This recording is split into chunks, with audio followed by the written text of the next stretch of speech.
আচ্ছা, সবাইকে ওয়েলকাম। আর আজকের যে লেকচারটা হবে সেটা একটু ভিন্ন ধরনের, কোনো একাডেমিক কোনো কথা বলা হবে না, শুধু তোমাদের ইনটিউশনটা দেওয়া হবে, জিওমেট্রিক ইনটিউশন।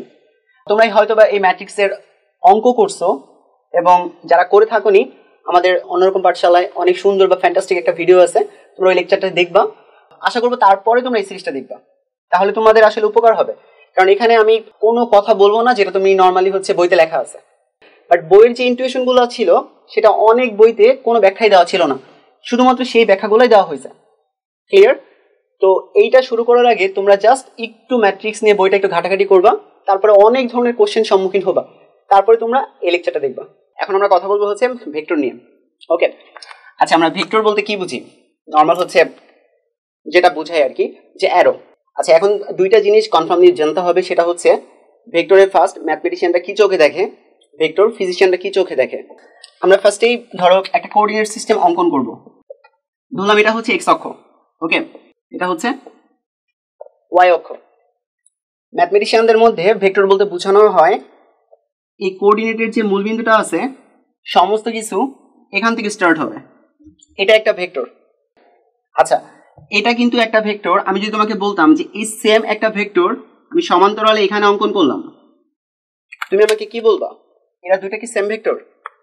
অবভিয়াসলি তুমি এটাই বলবা। কিন্তু একটা কথা জেনে রাখবা, এটা ফিজিশিয়ানদের পার্সপেক্টিভ, ম্যাথমেটিশিয়ানদের না।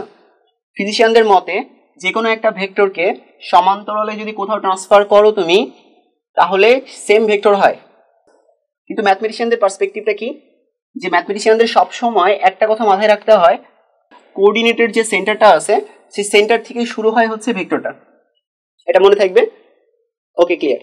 আচ্ছা, এখন আমরা জাস্ট ভেক্টর কিছু নোটেশন দেখব। ভেক্টর নোটেশন কিভাবে করা হয়।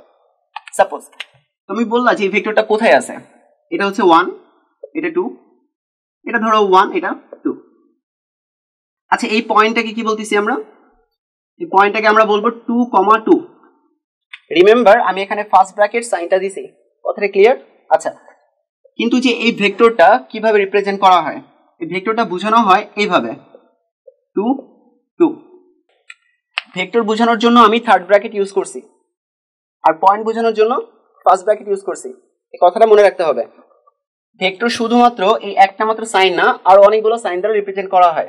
সেটা কি একটু দেখা যাক একটা অ্যাঙ্গেল ব্র্যাকেটের সাহায্যে। এটাও ভেক্টর বুঝাবে।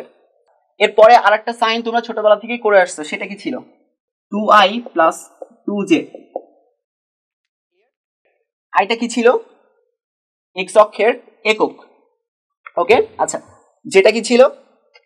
ওয়াই অক্ষের একক। আচ্ছা, সো ভেক্টরটা এই তিনটা ওয়েতে রিপ্রেজেন্ট করা যায়।